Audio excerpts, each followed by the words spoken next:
Hey guys and gals, Bob Sellers, your resident singing fisherman here.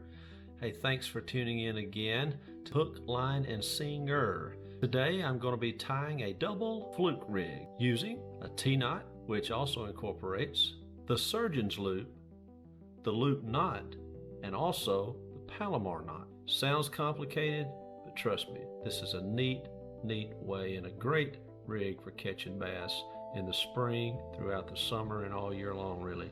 It mimics feeding or injured bait fish in the water, and big bass love that. Stick with me, see if you can learn how to do this yourself. For this setup, we're going to be utilizing 4 different types of knot. The T-knot, surgeon's knot, the loop knot, and the Palomar knot. Palomar knot will connect our swivel to our main line and to this double fluke leader. Our surgeon's knot will be used to tie the top lure onto this leader. The loop knot will be used to attach each hook to the leader. For this video, I'll be using this 5/0 weighted swim bait hook. It has a screw that screws into the head of this fluke, and then you fasten it on there so that it's all lined up right. If I were actually going to fish this, I would just skin tuck it like that right there before I cast it. That makes it entirely weedless. The T-knot is what will keep the back lure separate off of the main leader line. Okay, it's going to be really hard to explain it to you until I just show it to you. So let me do that right now. Today I'm going to be using a 20-pound fluorocarbon line. This is from Yozuri. And you want to pull off a good bit of line because you're going to be making a lot of loops and a lot of knots and such. And so you're going to need a good bit of line. I'm going to go ahead and do about 10 feet here. So I pull off 1, 2, 3, 4, 5, 6, 7, 8, 9, 10, and a little for extra. 100% fluorocarbon line does not stretch. It does not reflect the light of the sun. So when this line is under the water, it's basically invisible. Our goal here is to have this tied on to this swivel. This is a bearing swivel. This is the kind that I recommend. Actually has a ball bearing in it. Much more dependable, lasts longer. Stainless bearing. I think this one's rated for 80-pound test. Way more than enough. And then this swivel is going to attach to our main line, which in this case is a braid. And about right here, about a foot down, we're going to attach a top fluke, or in this case a swim bait. That's just what I grabbed. It really doesn't matter. Now, you could use a 3-way swivel to do this. It's going to be a lot bulkier. It's going to add more weight to your line. So what we're going to do instead is implement what is called a T-knot. The first thing we're going to do is create a surgeon's loop. I'm going to come down about 10 inches from the top where I will attach the main line to this leader and pinch at that point, and then pull from the longer end a loop about 8-10 inches long. That's why you want to use plenty of line to start with. Now, a surgeon's loop is basically a simple overhand knot repeated a bunch of times. So you're going to take that doubled line, make you a loop. Let's go 5 times. 1, 2,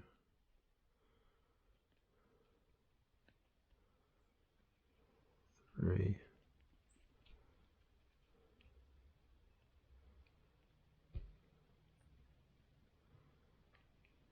4,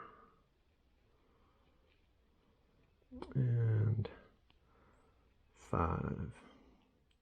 Cinch that knot down before it gets tight. Wet it to reduce the heat and friction, and tighten that down really good. Okay, so there's a surgeon's loop. Now, if this were a trot line or something, you could tie something on to this right here, and it won't go anywhere. It won't go anywhere.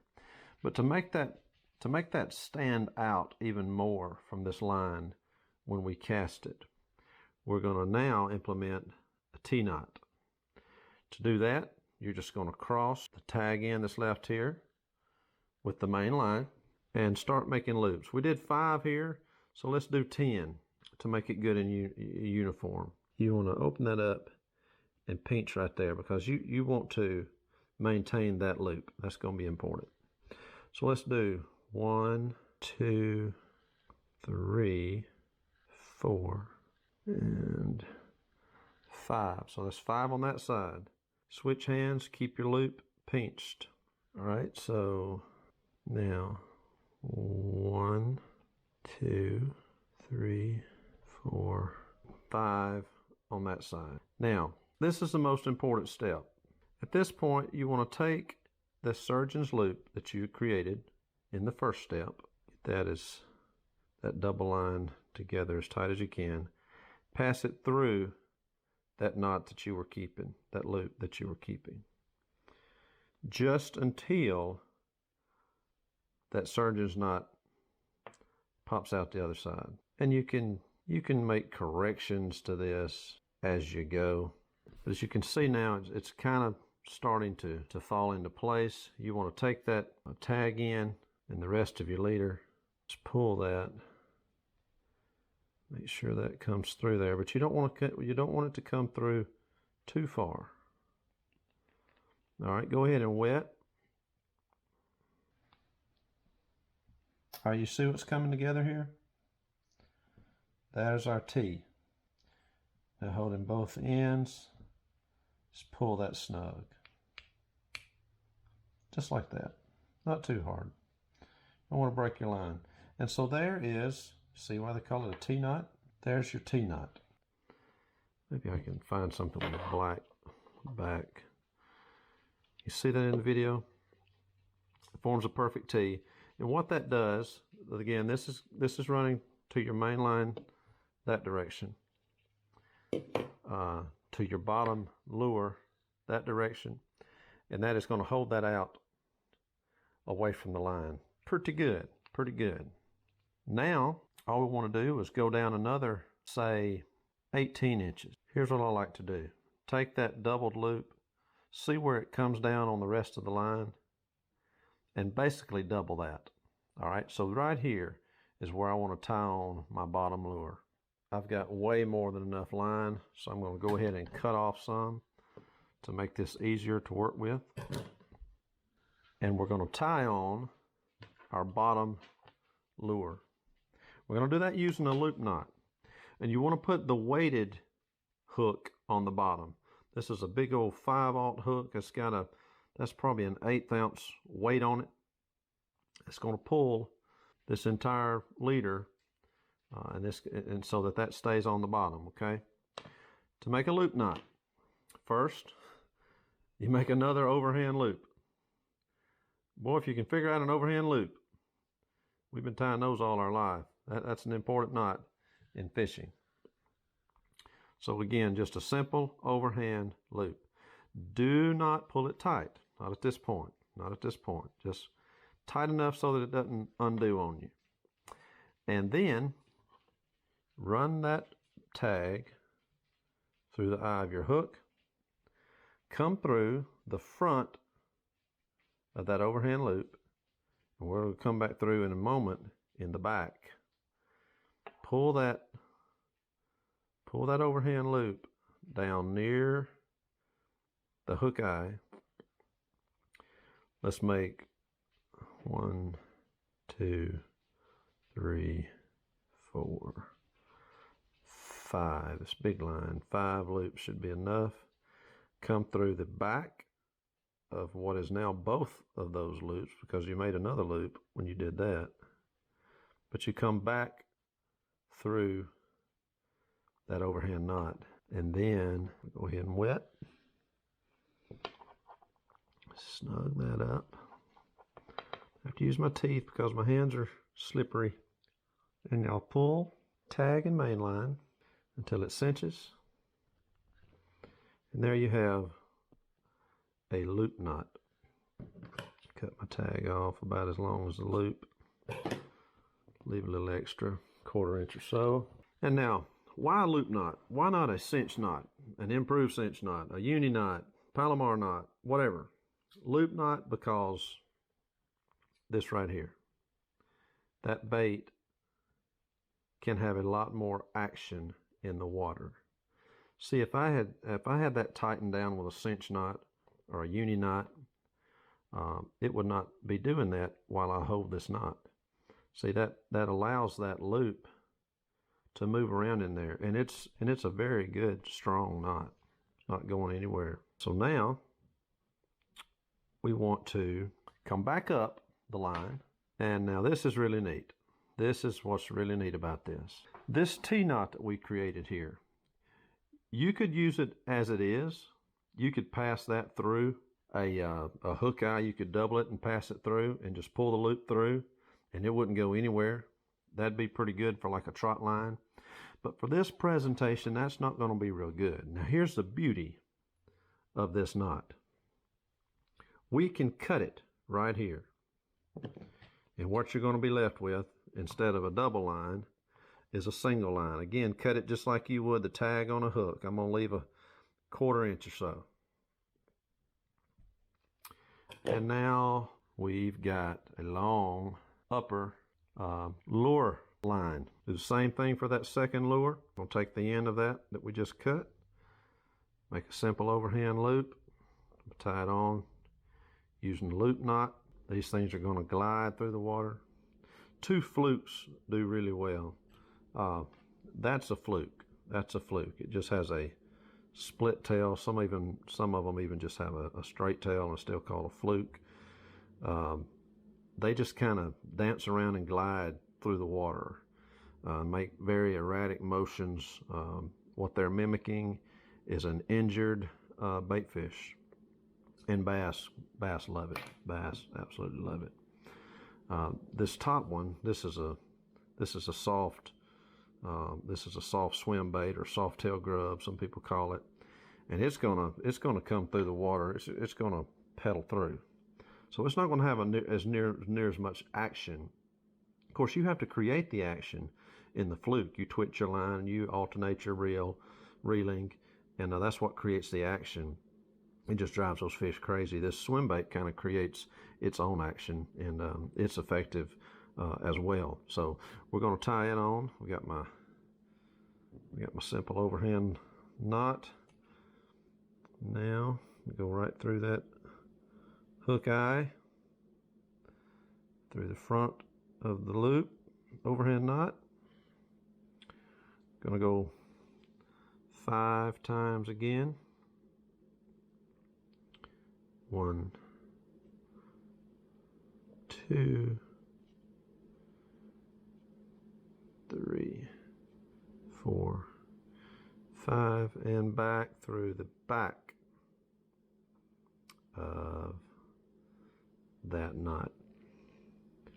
Tighten her down, teeth time, and again we've got another loop knot. Cut off our tag.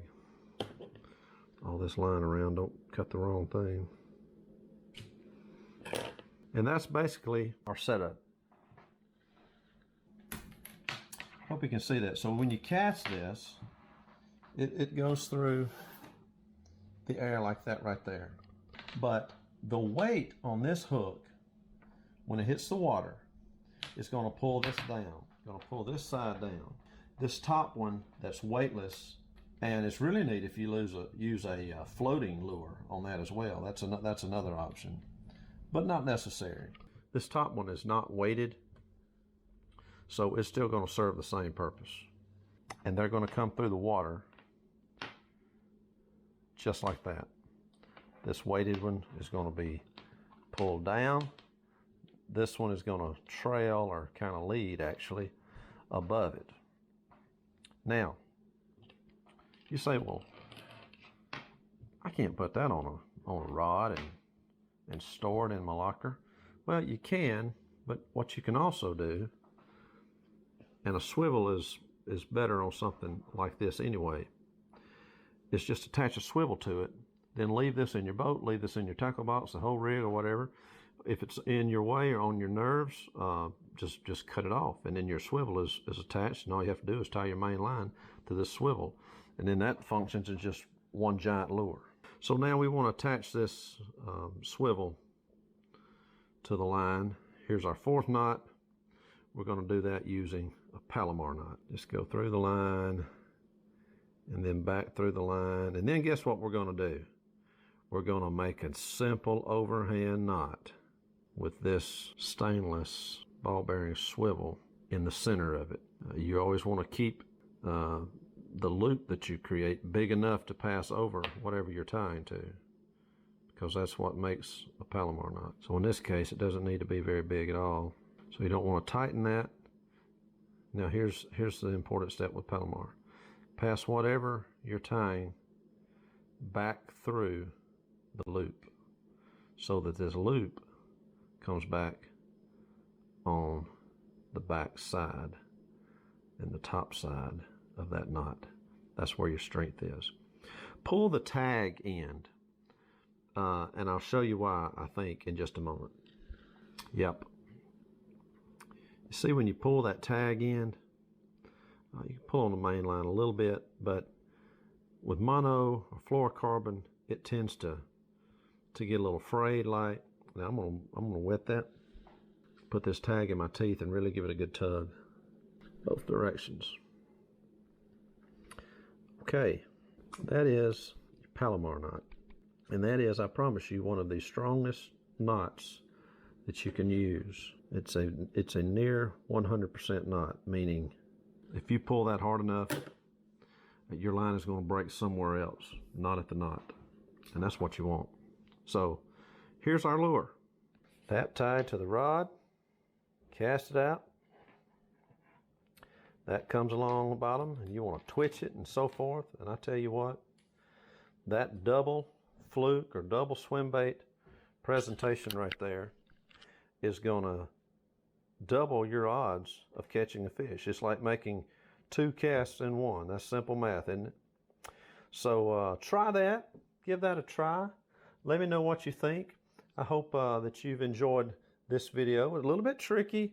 May take you a couple times to master that, but just stick with it. I promise you'll get it. You'll get it. It's not that difficult. If I can do it, you can do it.